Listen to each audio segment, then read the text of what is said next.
তো আজকে আমরা কথা বলবো চুল পড়ার কারণ নিয়ে।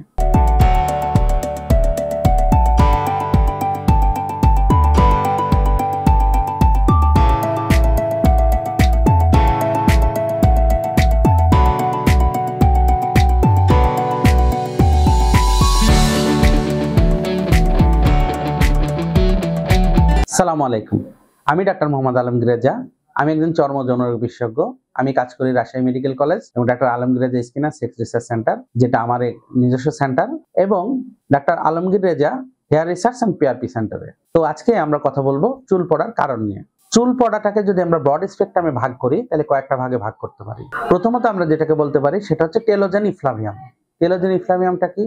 যদি কোনো কারণে আপনার শারীরিক এবং মানসিক স্ট্রেস যায়, যেমন দীর্ঘমেয়াদী জ্বর, টাইফয়েড জ্বর, কোভিড জ্বর, ম্যালেরিয়া জ্বর, ডেঙ্গু জ্বর, বা অন্য কোনো কারণে স্ট্রেস যায়, যেমন প্রেগনেন্সি, মায়েরা বাচ্চাদেরকে ব্রেস্ট ফিড করায়, কোনো অপারেশন বা কোনো ক্যান্সার বা কোনো এই ধরনের শারীরিক বা মানসিক টেনশন হয়, সেই কারণে যে চুল পড়াটাকে তাকে বলে আমরা টেলোজেন ইফ্লাভিয়াম। এরপর আমরা বলতে পারি যেটা সবচেয়ে কমন এবং যেটা যে রোগীরা আমরা সবচেয়ে বেশি পাই সেটা অ্যান্ড্রোজেনেটিক অ্যালোপেশিয়া, যেটা হচ্ছে অ্যান্ড্রোজেন ডিপেন্ডেন্ট, অর্থাৎ টেস্টোস্টেরন বৃদ্ধির কারণে যে চুলগুলো পড়ে যায় সেটাকে অ্যান্ড্রোজেনেটিক অ্যালোপেশিয়া বলে। তো এটা একটা কারণ, এবং যেটাকে আমরা অনেকটা বংশগত চুল পড়াও বলতে পারি, বয়স বৃদ্ধির সাথে যেটা আস্তে আস্তে পড়ে যায়। এরপরে আমরা যেটা বলতে পারি সেটা হলো অ্যানাজেন ইফ্লাভিয়াম। সেটা কি?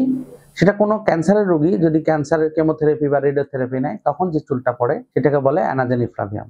এরপরে আছে আরেকটা অংশ, সেটা হচ্ছে অ্যালোপেশিয়া এরিয়াটা। অ্যালোপেশিয়া এরিয়াটা কাকে বলে? দেখবেন যে হঠাৎ করে একটা মানুষের এক জায়গা থেকে একগুচ্ছ চুল উঠে গেছে, একদম জায়গাটা সাদা হয়ে গেছে, চুলের গোড়া টোড়া কিছু দেখা যাচ্ছে না, কারো কারো পুরো মাথায় একবারে চলে যায়, সেটাকে বলে অ্যালোপেশিয়া টোটালিস। আর যদি পুরা মাথা, চোখের ভ্রু, বুকের চুল, সমস্ত চুল নাই হয়ে যায় সেটাকে বলে অ্যালোপেশিয়া ইনভার্সালিস। তাহলে এই 5 ধরনের চুল পড়া আমরা সাধারণত দেখে থাকি। চুল পড়ার কারণ কি? হরমোনাল কারণ, যেমন ডিহাইড্রোস্টেট টেস্টোস্টেরনের প্রভাব।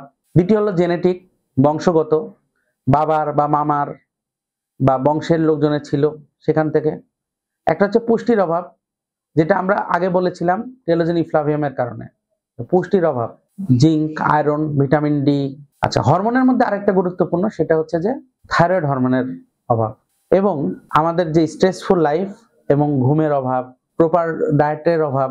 আবার অনেক সময় অনেকে কিটো ডায়েট করেন বা হার্শ ডায়েট করে, যেটাকে বলে মানে অ্যাগ্রেসিভ ডায়েট করে, অর্থাৎ 7 দিন বা 10 দিন বা 15 দিনের মধ্যে 10-15 কেজি ওজন কমিয়ে ফেলে।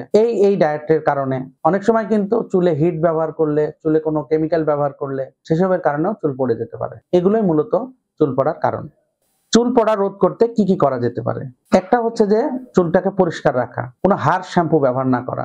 বাজারে যে শ্যাম্পু পাওয়া যায় সেগুলো কিন্তু অনেকটাই হার্শ শ্যাম্পু, অর্থাৎ চুলকে তারা ক্ষতি করে। নিয়মিত মাথায় তেল দেওয়া, সারাক্ষণ তেল দিয়ে রাখার প্রয়োজন নাই, তেলটা মাঝে মাঝে দিবেন তাহলেই চলবে। তেল দিলে চুলটার কিছুটা পানি ধরে রাখে, সেক্ষেত্রে চুলটা ভালো থাকে। চুলের পুষ্টি যেগুলোতে হয়, vitamin B, vitamin D, iron, vitamin E সমৃদ্ধ খাবার খাওয়া, নিয়মিত ঘুমানো, শরীরের যত্ন নেওয়া, এবং চুলে কোনো হার্শ জিনিস ব্যবহার না করা, ড্রাই করা বা ডাই দেওয়া বা এগুলো না করা, এগুলো করলে যত্ন নেওয়ার জন্য যথেষ্ট বলে আমি মনে করি।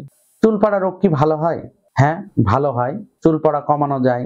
চুল নতুন যদি ফলিকল ইনট্যাক্ট থাকে, নতুন কিছু চুল গজানো যায়, তবে সেটা নিয়মিত যেসব ওষুধপত্র আছে সেগুলো ব্যবহারের উপর নির্ভর করে। এরকম না যে আমি হয়তো 2 মাস ওষুধ খাবো তারপর ভালো হয়ে যাবে। হ্যাঁ, টেলোজেন ইফ্লাভিয়াম যদি হয় সেক্ষেত্রে আপনি হয়তো একটা পর্যায়ের পরে একাই এটা ঠিক হয়ে যাবে বা সামান্য কিছু ওষুধপত্র দিলে ভালো হয়ে যাবে। কিন্তু অ্যান্ড্রোজেনেটিক অ্যালোপেশিয়ার চিকিৎসা বলতে গেলে আজীবনই নিতে হয়। তো আজকে এই পর্যন্তই। ধন্যবাদ সবাইকে। আসসালামু আলাইকুম।